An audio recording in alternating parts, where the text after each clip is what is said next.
Hey y'all, I'm back with a DIY backgrounds video, and this time I'm going to be showing you guys how I made my own backgrounds using stamps. So this is kind of a fun way to have like a custom background, and especially with words, and I'll show you that here in a second. But I'm starting with a My Favorite Things stamp set, and this has different types of triangles, different sizes, and different patterns. And I'm just going to start by using this bubblegum ink from Hero Arts, and I'm just using some standard white cardstock. I think this one might be from Michaels, like the Recollections brand, and then I think the second one I use is Basil. But I'm using, the first ink that I used was, like I said, bubblegum from Hero Arts, and the second one is the Pseudo Calico Mint ink.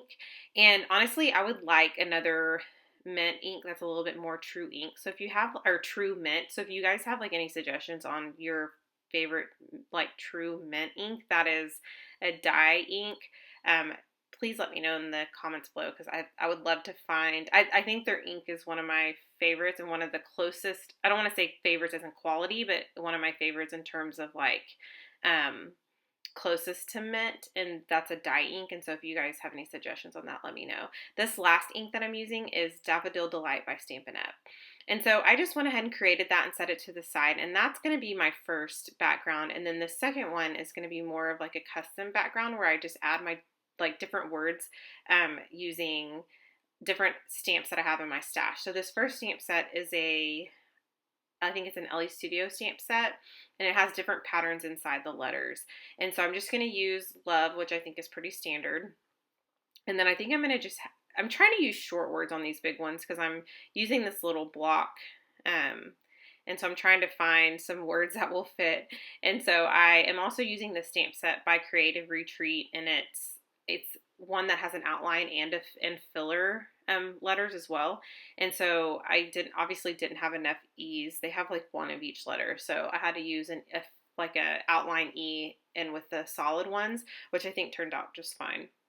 And you'll notice that I'm going to be stamping on the left side of the page, and I realized that I was doing that probably halfway into this little process, and I decided what I could do is either cut off half of that, which is what I would do normally because I probably wouldn't use like such a busy page like this all on its own, or I can cover up half of it with a pattern paper. And it's funny because my layout that I use with this actually ends up turning out pretty busy anyway, but I do like the way it turns out. It's not typically my style, but I liked how quick and easy it was and how fun it was to create your own background.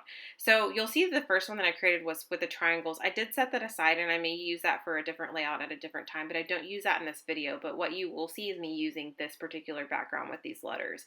I just really love the way that these turned out, and they're not perfect, and I wasn't meaning for them to turn out perfect. And there's a lot of like blank spaces that you could probably go back and fill in with some sort of like heart or different shape. But I decided to just keep it simple and not really go back in and make it perfect and fill in all the little gaps. And so you'll see that I kind of off camera mounted my stamps because I realized how long it was taking me to mount each one on camera. So I decided to go ahead and mount them off camera. And then I just kind of went ahead and filled in any little gap that I saw that needed to be filled in. And of course, you'll see some that are left open, which is fine with me, like I was saying before. Of course, you run out of adhesive right in the middle of filming. And then I chose this floral background, which now I'm kind of looking at like, it's all right. Maybe I should have chosen more of a solid color, but I like that it wasn't a solid color, and I like that it was really feminine, and I'm not really much to choose like a floral like that particular one. And this is a crepe paper piece, or paper from this collection, which is Hello Love, I think. And so I just didn't really have many other options, and I really wanted to use up this collection, and I really didn't see any other papers that I wanted to use. And so I just decided to go with that floral piece. And then I'm just going to go ahead and choose some different papers that maybe that will contrast with the background. And so I'm going to choose I think I chose that pink paper that has some writing on it. Of course, I didn't want to choose that for the other half of my base because it had words on it and I didn't want it to like clash. But and then the second paper I chose was, I think it was like a white and pink stripe, maybe with like an ombre effect. And then that third piece has like some pink hearts or something like that, and it's more of a solid, so it'll stand out against that background. And I had this little cut apart piece left over, and I had a frame like sitting with it, and so I thought that'd be fun to, I think I tried to use that for another layout, but I didn't end up using it. And then I'm just going to add some foam behind that, behind those layers, and then stick that right on. And I did put the hot glue right in the center, so if I wanted to stick something underneath, I could. And I believe I stick this frame underneath on the right side of the photo. And I always fiddle with those frames or different chipboard pieces and can never get the backing off of it. And I don't know why I keep putting myself through that, but I do. And I try. I'm like, one of these days I'm going to get it, but I just use my adhesive. And then I found this little piece of my stash. It was just like a pink circle that I cut out, and I just decided to use that. And you'll see that I use quite a bit of my handmade embellishments in this video, and I'll kind of point those out as I go. One of those being the butterfly that I'm playing with right now that I do end up placing. I just haven't placed it yet. And then also this vellum pocket that I'm laying down next to that pink circle.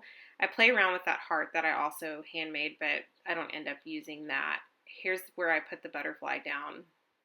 I like the way that turned out. And then I also pick up this like flower cluster that I made quite a few videos ago. It was one of my first DIY embellishment videos. I think it was maybe like my second or third one, and I placed that right on top of the frame. And I found like a little vellum flower that really resembled those florals, and I think it's a crepe paper, so I'm sure they do resemble each other a lot, but I placed that in the background just to kind of bring some of those florals to life, which it may have even added a little bit too much, but I'm not too worried about at this point. I just kind of wanted to show you guys how I've used this background so you can get some ideas, but I'm just going to continue placing some different layers, and then I'm going to show you some final photos coming up, and that's pretty much it. Just kind of a quick and simple background with the kind of a busy layout, but it was super simple. So I hope you guys enjoyed this, and let me know if you have any questions.